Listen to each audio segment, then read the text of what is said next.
Hey, boys and girls, it's Officer Dre. You're reading chapter 20, Billings. If you want to follow along, here we go. On a bright, clear day in January, Lewis and Serena came home to the Red Rock Lakes. From among the thousands of waterfowl, they quickly found the members of their own families, their fathers and mothers and sisters and brothers. It was a noisy homecoming. Everybody wanted to say hello at once. Kahoo, kahoo, kahoo. The Warners were home at last. Louis's father, the old cob, made a graceful speech, rather long but sincere. Louis raised his trumpet and played "There's No Place Like Home, Home, Home Sweet Home." There was a great deal of gossip among the waterfowl about Louis having persuaded Serena to be his wife. Everybody congratulated the happy couple, and all the brothers and sisters of Louis and Serena gathered around and looked at Louis' possessions. They were much impressed by his worldly goods. They liked the life-saving medal, but loved the sound of the trumpet. And they were eager to see the money in the money bag, but Louis did not open the money bag. Instead, he took his father and mother to one side. They all three stepped out on shore, where Louis flipped the money bag off his neck, and with the bow, handed it to the old cob. $4,420.78. Then Louis took his slate and wrote a note to the owner of the music store in Billings so his father would have something to show him when he got there. The note said, "To the storekeeper of Billings, enclosed, please find $4,420.78. It will pay you for the trumpet and the damage to the store. Sorry about the inconvenience that this has caused you." The old cob was not able to count money, and he was not able to read, but he took the money bag and the slate and hung them around his neck.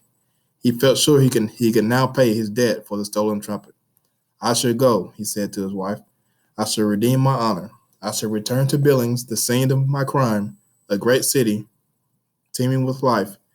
"We've heard that before," remarked his wife. "Just take the money and the note and beat it for the Billings as fast as you go. And when you get there, for heaven's sakes, be careful. The owner of that music store has a gun. He remembered that the last time he saw a Swan coming at him, he got robbed. So watch yourself. You're on a dangerous mission." "Danger," said the old cob. "Danger? I welcome danger and adventure. Danger is my middle name. I will risk my life to redeem my honor and recapture my sense of decency. I shall pay my debt and blot out the foul mark that sullies my good name. I shall rid myself forever of the shame that comes from thievery and wrongdoing. I shall." "If you don't stop talking," said his wife, "you won't get to Billings before the store closes." "You're right, as usual," replied the cob.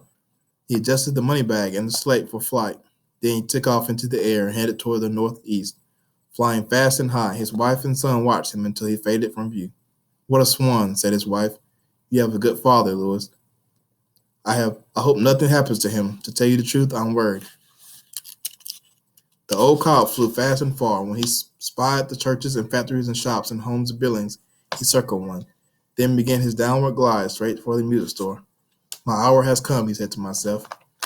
"My moment of truth is at hand. I shall soon be out of debt, out from under the cloud of shame and dishonor that this casts a shadow of my life for lo, these many months." The cob had been seen already by people down below. One of the salesmen in the music store was standing by the front window looking out. When he saw the big white bird approaching, he yelled to the storekeeper, "Large bird approaching, get your gun." The storekeeper grabbed his shotgun and raced to the sidewalk. The cob was low in the sky, gliding straight to the store. The storekeeper raised his gun. He fired both barrels in quick succession. The old cob felt a twinge of pain in his left shoulder. Thoughts of death filled his mind. Looking back, he saw a bright red drop of blood staining his breast, but he kept going straight for the store. "The end is near," he said to himself. "I shall die in the performance of duty. I have only a few moments remaining to live. Man, and this folly has given me a mortal wound. The red blood flows in a steady trickle from my veins. My strength fails, but even in death's final hour, I shall deliver the money for the trumpet. Goodbye, life. Goodbye, beautiful world. Goodbye, little lakes in the north. Farewell, springtimes I have known with their passion and adore. Farewell, loyal wife and loving sons and daughters. I, who am about to die, salute you. I must die gracefully, as only a swan can." With that, he sank to the sidewalk, held out the money bag and the slate, and the astonished storekeeper storekeeper and fainted away at the sight of his own blood. He lay limp on the sidewalk to all his appearance in a dying Swan. A crowd quickly gathered. "What's this?" exclaimed the storekeeper, bending over the bird. "What's going on here?" He quickly read the note on the slate. Then he tore open the money bag and began pulling out $100 bills and $50 bills.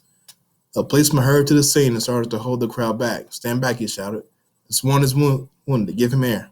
"He's dead," said the little boy. "The bird is dead." "He is not dead," said the salesman. "He's scared. Call an ambulance," screamed the lady in the crowd. A small pool of blood formed under the neck of the old cop. He seemed lifeless. Just then, a game warden appeared. "Who shot this bird?" he demanded. "I did," said the storekeeper. "Then you're under arrest," said the warden. "What for?" asked the storekeeper. "For shooting a trumpet or swan. These birds are protected by law. You can't pull a gun on a wild swan." "Well," replied the storekeeper, "you can't arrest me either. I happen to know this bird. He's a thief. He's the one you should arrest. He's been here before, and he stole a trumpet from our store." "Call an ambulance," cried the lady. "What's that you've got in your hand?" asked the policeman. The storekeeper quickly stuffed the money back into the money bag and held the bag and the slate behind his back. "Come on, show it to me," said the cop. "I want to see it too," said the warden. "We all want to see it," cried a fellow in the crowd. "What's in that bag?" The storekeeper sheepishly handed the money bag and the slate over to the game warden. The warden stood straight, put on his glasses, and read the note in a loud voice.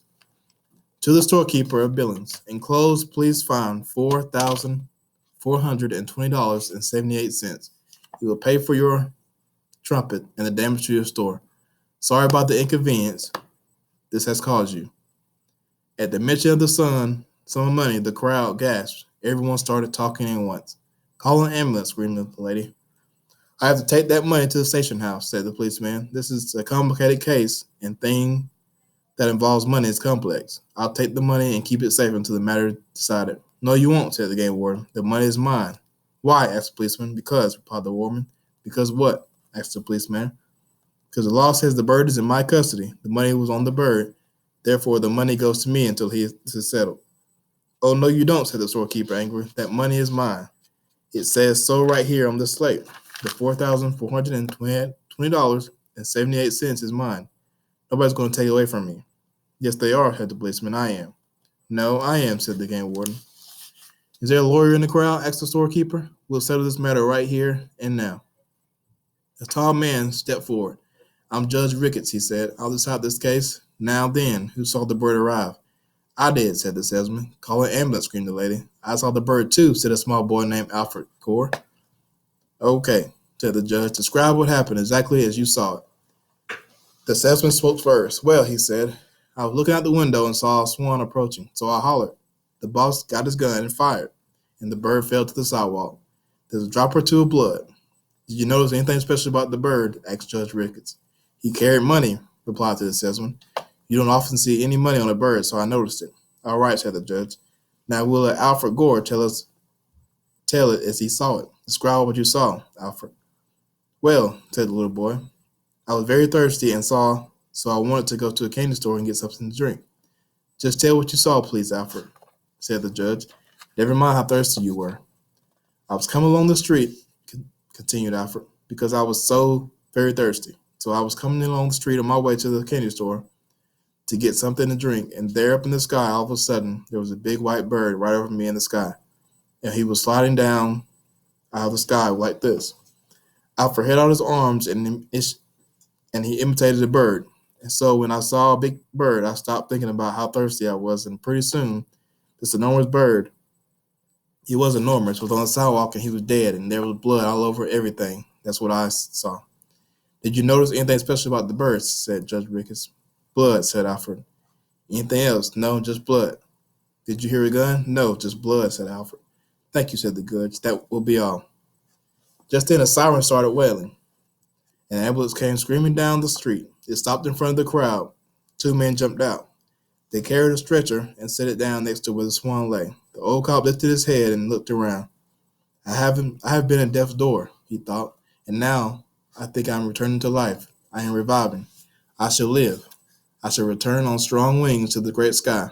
I shall glide gracefully again on the pounds of the world and hear the frogs and take pleasure in the sounds of night and the coming of day.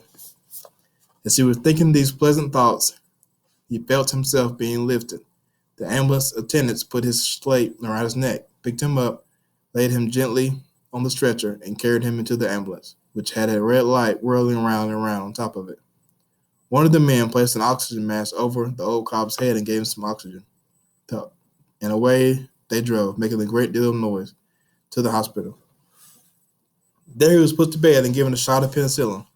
A young doctor came in and examined the wound where the shotgun pellet had hit him. The doctor said the wound was superficial. The old cop didn't know what superficial meant, but it sounded serious. Nurses gathered around. One of them took the Swan blood pressure and wrote something on the chart. The old cop was getting to feel very, very well again. It felt good to be in bed, being cared for by nurses, one of whom was quite pretty. The doctor washed the wound and put a Band-Aid on it. Meantime, back on the sidewalk in front of the music store, the judge was announcing his decision. On the basis of the testimony, he said solemnly, I award the money to the storekeeper to make up for the loss of the Trumpet and the damage to the store. I am placing the Swan in custody of the game warden. Your Honor, said the warden, don't forget that storekeeper's on arrest for shooting a wild swan. It was a case of false arrest, said the judge wisely. The storekeeper fired his gun at the bird because he was afraid his store would be robbed again. He did not know the Swan was bringing money to pay for the Trumpet. The gun was fired in self-defense. Everyone is innocent. The Swan is honest, the debt is paid, the storekeeper is rich, and case is dismissed. The cheer went up from the crowd. The warden looked sulky. The policeman looked gloom. But the storekeeper was beaming. He was a happy man. He felt that justice has been done. I have an announcement, he said. I am only going to keep just enough for this money to pay for the stolen Trumpet and the repair bills at the store. All the rest of the money will be given to a good cause if I can think of just the right one. Can anyone think of a worthy cause that needs money? The Salvation Army, suggested a woman. No, said the storekeeper. The Boy Scouts, suggested a boy. No, said the storekeeper. The American Civil Liberty Unions, suggested a man. Nope, said the storekeeper. Nobody has thought of just the right place for me to send this money. How about the Abandoned Society? Asked the little fellow whose nose looked like the beak of a bird. Great, you've got it, cried the storekeeper. A bird has been very good to me, and now I want to do something for the birds. The Auburn Society is kind to birds. I want this money to be used to help birds. Some birds are in real trouble. They face extinction. What's extinction? Said Alfred Gore. Doesn't mean they stink? Certainly not, said the storekeeper. Extinction is what happens when you extinct. When you don't exist anymore because there are no others like you. Like the passenger pigeon and the eastern hen and the dodo and the dinosaur. The trumpeter swan was almost extinct, and the game warden, said the game warden, people kept shooting them like this crazy storekeeper, but now they're making a comeback. The storekeeper glared at the warden. I'll say they're making a comeback, he said. The Swan that was just here came back to Billings with $4,420.78. Gave it all to me. I call that making a very good comeback. I can't imagine where he got all that money. It's a mighty funny thing. The storekeeper went back into the music store. The policeman went back to the station house. The judge went back to the courthouse. The game warden walked off down the street toward the hospital when Alfred Gore, who was still thirsty, continued his journey to the candy store. All the rest of the people wandered away. At the hospital, the old cop lay peacefully in bed, thinking of beautiful thoughts. He felt thankful to be alive and relieved to be out of debt. It was getting dark. Many of the patients in the hospital were already asleep. A nurse came into the cop's room to open his window. She came back a few minutes later to take the cop's temperature and gave him a back rub. The bed was empty. The room was deserted. The cop had jumped out of the window, spread his broad wings, and headed for home through the cold night sky. He flew all night across the mountains and arrived home soon after daylight, where his wife was waiting for him. How did it go, she asked. Very well, he said. An extraordinary adventure. I was shot at, just as you predicted. The storekeeper pointed the gun at me and fired. I felt an agonizing pain in my left shoulder, which I've always considered the more beautiful of my two shoulders. Blood gushed from my wound in torrents, and I sank gracefully to the sidewalk, where I handed over the money and thus regained my honor and my decency. I was at death's door. A great multitude of people gathered. Blood was everywhere. I became faint and passed out with dignity in front of all. The police arrived, dozens of them. Game wardens flocked to the scene in great numbers. There was a tremendous argument about the money. How did you know all this if you were unconscious? Asked the wife. My dear, said the cop, I wish you wouldn't interrupt me when I'm telling the story of my trip. See, in my grave condition, someone in the crowd summoned an ambulance, and I was taken to the hospital where I was put to bed. I looked very beautiful lying there, my black bill brushed with the snowy white sheets. Doctors and nurses attended me and comforted me in my hour of suffering and pain. You can judge how serious my wound was when I tell you that one of the doctors examined it and said it was superficial. Doesn't look bad to me, said his wife. I think you just got nicked. If it had been bad, you couldn't have flown back so soon. Anyway, superficial or not, I'm glad to see you home safe. I always miss you when you're gone. I don't know why, but I do. And with that, she placed her head across his neck and gave him a slight nudge. Then they had breakfast and went for a swim in an open place in the frozen lake. The cow pulled his bandage off and threw it away. And that's chapter 20. Thanks, guys, for listening.